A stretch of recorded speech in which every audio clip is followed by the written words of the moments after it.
Olá, Guarulhos! Estamos aqui sexta-feira, o programa Seguindo em Frente vem com tudo, hein?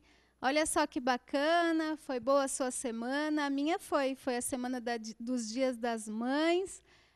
Passei um final de semana maravilhoso com a família, com a minha mãe, a sogra, os meus filhos. Quero aproveitar e mandar um beijão especial para o meu filho Leonardo e para minha filha Letícia, que me fazem ser uma mãe muito feliz. Amo muito vocês.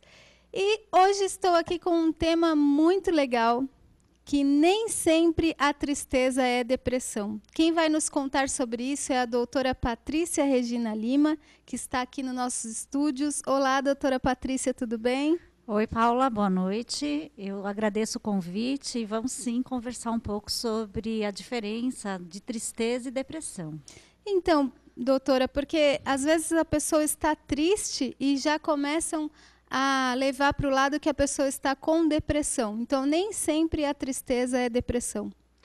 Então, a gente até vai falar num momento oportuno da troca de estação, né? A gente está inaugurando aí a entrada do inverno e a inclinação das pessoas ficarem mais assim retraídas e confundirem até que estão tristes e já estão com depressão.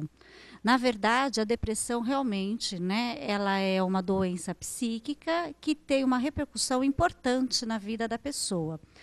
E a gente percebe, né, que tem fatores que colaboram para o desenvolvimento da doença depressão.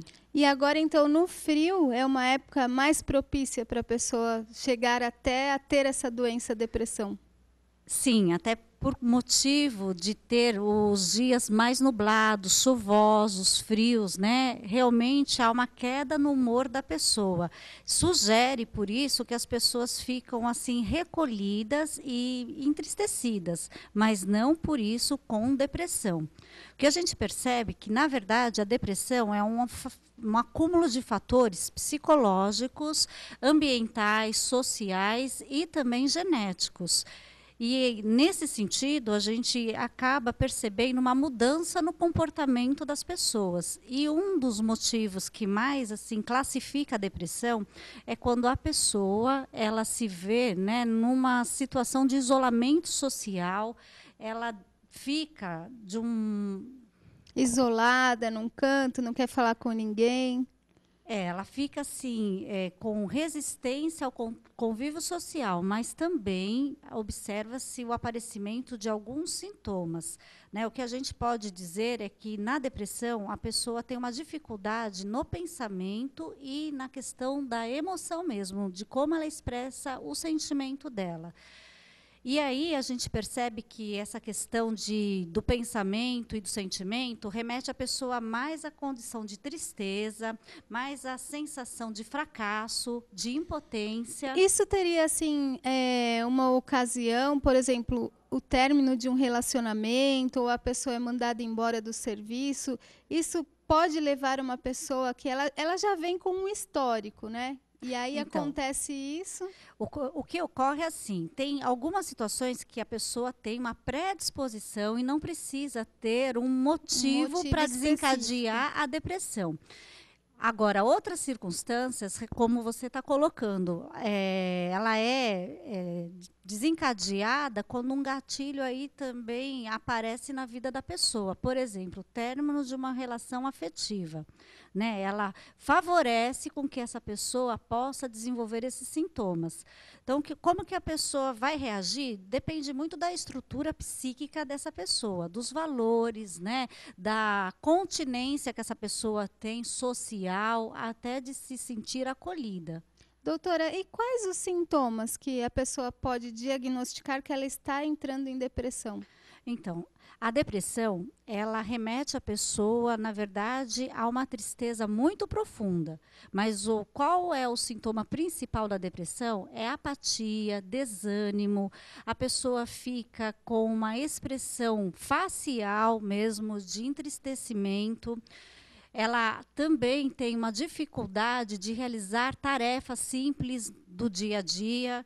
ela acaba assim se mostrando mais prostrada, com um desânimo assim bastante importante, e a depressão em si é uma situação que se prolonga na vida da pessoa e que acomete, na verdade, toda uma rotina do que ela fazia anteriormente, antes da depressão.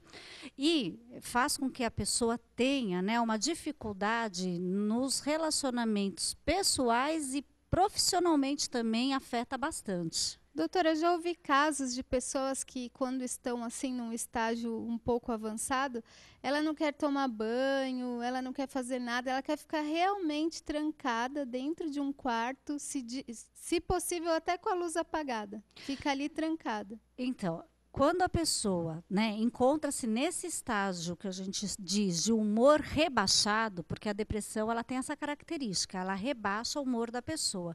Então, o que, que acontece? Essa pessoa ela procura naturalmente o isolamento social. Por isso que a gente diz que ela está numa situação de embotamento, de clausura. Agora, é uma tendência característica do deprimido se sentir inseguro e também se sentir deixado de lado, rejeitado, eu diria. Mas essa doença, doutora, ela há pouco tempo, né, que ela foi realmente assim diagnosticado depressão, há uns anos atrás, porque ultimamente costumam dizer que é a doença da moda, né? Acontece qualquer coisa, a pessoa está em depressão. E nos anos assim 50, 40 não existia esse termo. Era outro título, Paula. As pessoas conheciam esses estágios psicológicos, psíquicos, de uma maneira como melancolia. Melancolia. E na nossa fase, né, de tempo realmente cronológico, de 2 gerações para cá, foi uma questão até pela Organização Mundial de Saúde, denominado, né, uma crescente. Isso tem também muito a ver com a questão de uma mudança na curva, né, de crescimento da população, porque a gente está lidando hoje, inclusive, com uma população mais envelhecida. Então, está crescente o número de idosos, a taxa de natalidade, né, entre nascimentos caiu, os casamentos hoje compõem uma família mais enxuta, de 1, no máximo 2 filhos. E o que acontece? Com relação à depressão, ela também tem uma característica de ela ser identificada na fase da terceira idade, ou seja, de uma idade mais avançada. A partir dos 70 anos, né? A gente percebe que há mais incidência, até por conta também de alguns episódios de adoecimento e da própria, né, condição clínica ou física, melhor colocando, da pessoa estar envelhecendo e se sentir impotente a realizar algumas atividades. E doutora, mas a depressão, ela não tem idade. Ela pode acontecer em qualquer idade. Em qualquer fase da vida. Inclusive, a gente tem casos, né, de depressão infantil, que muitas vezes é confundida, né, com outros tipos de característica clínica, mas a criança ela tem sim hoje um episódio de depressão, até por conta, muitas vezes, de ficar horas fora de casa, fica em cuidados de outras... Os pais trabalham muito, ficam um pouco com as crianças, né? Isso. Ultimamente ficam só em videogame, não tem diálogo, porque os pais chegam, já estão cansados também, geralmente os filhos já estão dormindo, e quando sai cedo, então tem pouco contato com os pais. Isso leva também a criança a ficar depressiva. Leva, e até uma chamada para os pais, né, que costumam assim a ter a questão de trabalho, vida profissional muito ativa, e ficam com tempo restrito com os filhos, né? A gente diz que o importante é a qualidade de tempo dedicado e não a quantidade.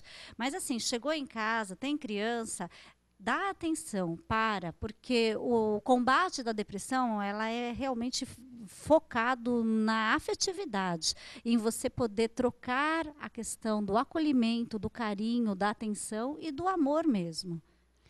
Olha só, você que sofre desse problema de depressão, acompanhe aí as dicas da doutora Patrícia e vamos para um breve intervalo e voltamos na sequência, que ela vai nos contar qual é o sintoma e o que fazer para sair da depressão. Voltamos já.